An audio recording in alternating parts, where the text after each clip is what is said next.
Good morning. So first, I want to talk about the authority you have as a Christian. Okay. Many of us recall that the scripture in the Bible, the scripture says that we have been given all authority under heaven, which means Christ has given us spiritual authority. And what does that mean?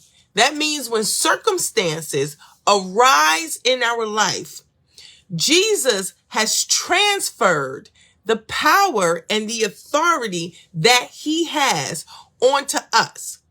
So when circumstances arise at work, at home, at church, things come up in your life, you have been given the power, the peaceful transfer of power, if you will, from Jesus Christ to take authority over that situation. So when we think about how Jesus showed up in the world, Jesus showed up with all authority from heaven. He showed up with the authority to heal. He showed up with the authority to deliver. He showed up with the authority to speak those things, into existence. He showed up with the authority to perform miracles. He showed up with all that authority. Right before he went back to heaven, after he had taught the disciples for 3 years, after he had been accused and crucified and resurrected, he transferred the authority that he had to heal, to deliver, to set free, to bind the devil. He transferred that to the disciples, and then he transferred it ultimately onto us. So we have spiritual authority to combat situations in our life, right? Now, that is also called delegated authority. Jesus delegated his authority to us, right? And what I'm finding is that those of us who are Christians, we will use our practical authority in our organizations, in our churches, but we won't use our spiritual authority. And my point today is we have access to both. If you are a Christian and you are a leader, whether that's you're a leader in your home, you're a leader in your church, you're a leader in your community, you're a leader in corporate America, you have spent the time and the energy to develop leadership skills such as negotiation and diligence and communication and efficiency and administration. If you have those skills and you've developed them over the years, you are a leader. The bonus is that if you are a Christian and a Christian leader, you have dual authority. And in many a times what I'm seeing in my coaching and working with Christian leaders is that oftentimes we do ourselves a disservice because we refuse to accept and marry our spiritual authority and our practical authority together. And so oftentimes we diminish one or the other. When we're at church, we're spiritually authoritative, and when we're at work, we're practically authoritative. And my mission in life as a Christian coach is to help you do both. So let's go to scripture, because y'all know I got scripture to back me up. All right, so our scriptural foundation today is found in Luke chapter 7, verses 1 through 10. And we're going to go through that very quickly, right? So the Luke chapter 7 is about this centurion, all right? It says, now when he had ended all his sayings with the audience, he entered into Capernaum, and a certain centurion servant who was dear to him was sick and ready to die.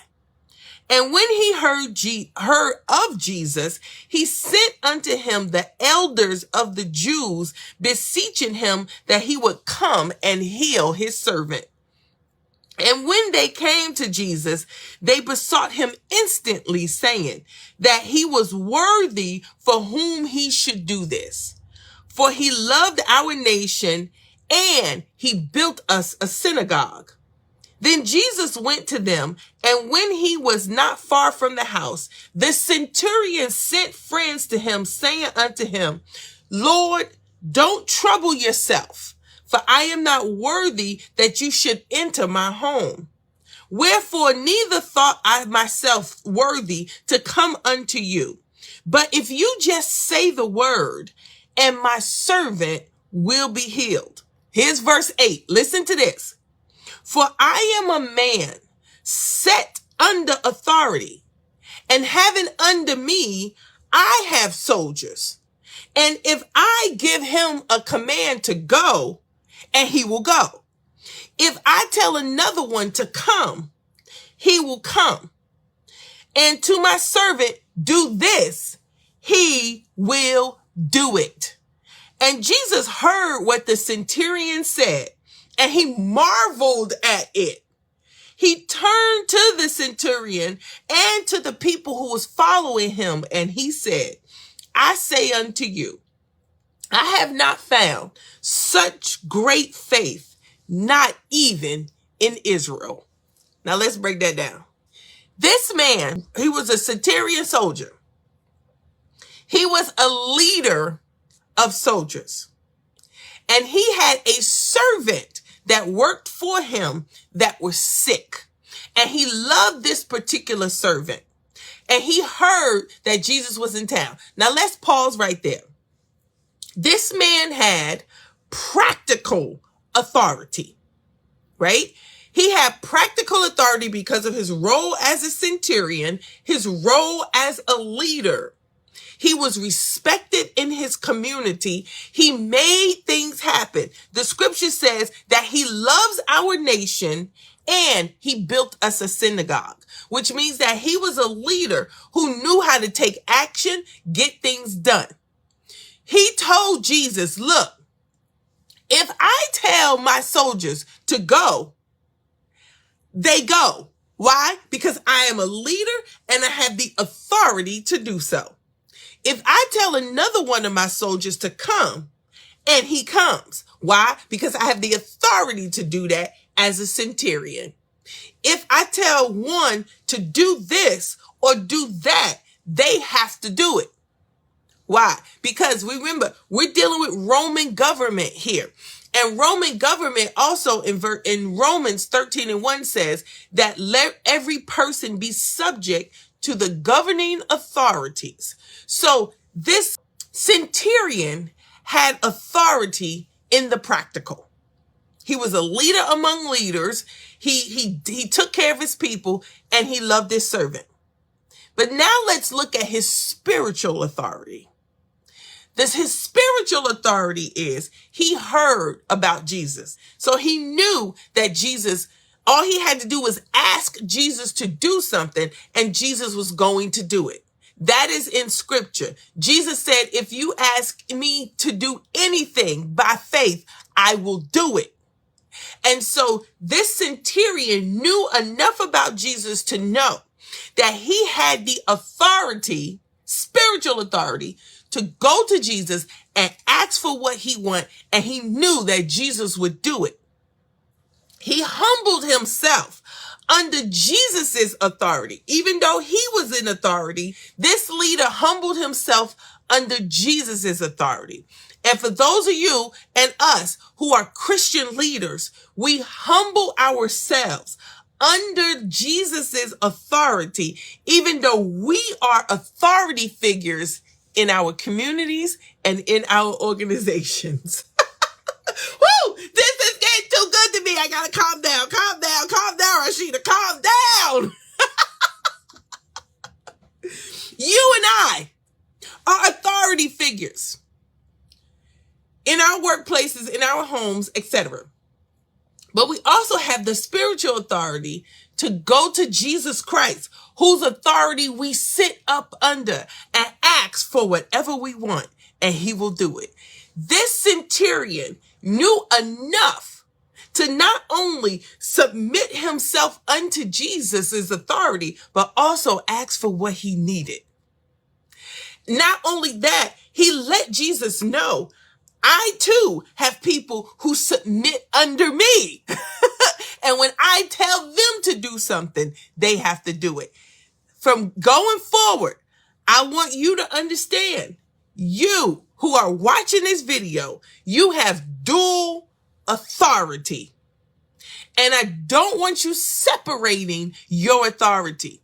You have authority in the workplace and you have authority in the spirit. So this Roman soldier tells Jesus, listen, I'm humbled enough to sit up under your teachings that I know that I'm not even worthy for you to even come to my house.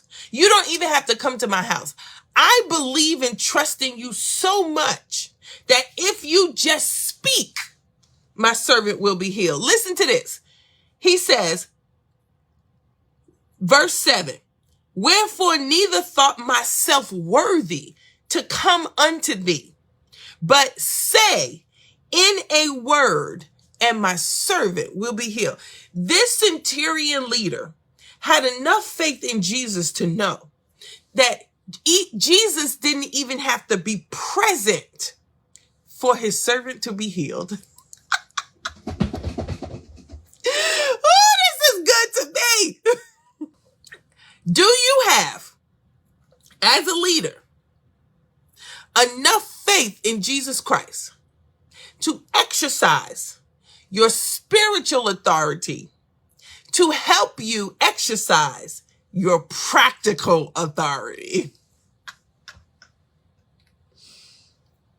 This man said, hold up, Jesus, I know all about leadership. I know if I tell somebody to go, he go. If I tell somebody to come, he come. If I tell somebody to do it, he do it. And I know that you have that same authority. And because you can speak a word and heal my servant, I can speak a word and get people to move. Y'all, this is good to me. Do people move when you say move because you know how to use your leadership authority? Does Jesus move when you say move because you know how to tap in to your spiritual authority? I want you this week to look at this scripture in Luke 7, 1 through 10. And I want you to pray and to ask God to help you tap into your dual authority. Your authority as a leader in your workplace, your home, your wherever, church, wherever you have authority. And I also want you to tap into your practical and spiritual authority. Look at the faith of this centurion leader. He understood leadership. He understood authority. And even as a leader, he humbled himself under a leader himself. That's the other thing. You all must humble yourself under the authority of Jesus Christ so that he can elevate you and perform the supernatural in your leadership ability. I don't have time today to tell y'all all the ways that Jesus showed up in my leadership. That Jesus showed up in my workplace. All I had to do was speak a word. When I was a director of education, all I had to do was speak a word and pray over my students, and we met our metrics. When I was working at Walmart, all I had to do was speak a word, and I would hire the right people for my departments. All I had to do was speak a word, and we would meet our sales quota even in hard times. This centurion knew that all he had to do was speak a word, humble himself, that all Jesus had to do was speak a word, humble himself under Jesus' authority, and he used his authority as a leader to go ahead. All he had to do was use his authority, and anything he needed as a leader, it would come to pass. Another thing we want to notice about this centurion before we wrap up is that he had compassion for the people that he led. First of all, he goes to Jesus and he asks Jesus to heal his servant who was sick. Now we're living in Roman times. Servants come a dime a dozen during that time. But this centurion had compassion for his servant. And so he wanted him to be healed. Also, we look at verse 5. And the people who he sent out, the elder said, he loves our nation and he built us a synagogue. So not only did the man have compassion for the servant that he wanted healed, he loved his nation and he built a synagogue, which means he was an empathetic leader. He was a leader that loved his people. And because he loved them so much, the people did what he asked. How many of you have worked for leaders who were absolutely horrible? They had no empathy. They didn't care about you when you called in sick. They didn't check on you. This guy's servant called in sick and he told Jesus, hey, I need to check on my sick servant. He built them a synagogue and he loved his nation, which means he was a good leader. He was a compassionate leader. He wasn't a tyrant. And then on top of all of that, Jesus said, I have never seen someone with this much faith, not in all of Israel. Jesus was so shocked at the faith of this leader, this centurion. He said, I ain't never seen nothing like this before in my life. This leader who's in a position of authority will submit himself to my authority and be faith-filled. Anything you need, you got it. And he made sure. And then it says in verse 10, and they that were sent returned to the centurion's house and found that the servant had been made whole from his sickness. Here's the coaching. I want you to spend this week sitting down and humbling yourself under the authority of Jesus Christ. I want you to get the scripture where Jesus tells the people, all authority is in my hand. Where he tells them, I have given you the authority to tread on scorpions and serpents, and nothing in a wise shall harm you. I want you to look at the faith of this centurion in Luke 7. And then I want you to take that and go into your workplaces this week. I want you to have compassion for the people that you lead. I want you to go out of your way to do things for them that will make their workplace easier. I want you to submit yourself under the authority of Jesus Christ. And I want you to believe and trust that you have dual authority everywhere you go. You have spiritual authority and you have practical authority. As a Christian leader, you do not have to separate the two. You can be like this centurion who was humble enough to tell Jesus, you don't even have to go to my house. Just speak a word and my servant will be healed. Let your faith arise this week and watch just your prayers and just your belief alone in Jesus helping you through this tough time of leadership. Watch and see what he will do to help you to act out your dual authority. Thank you all who will watch the replay. I will see y'all next Monday. Exercise your dual authority. See you later. Bye.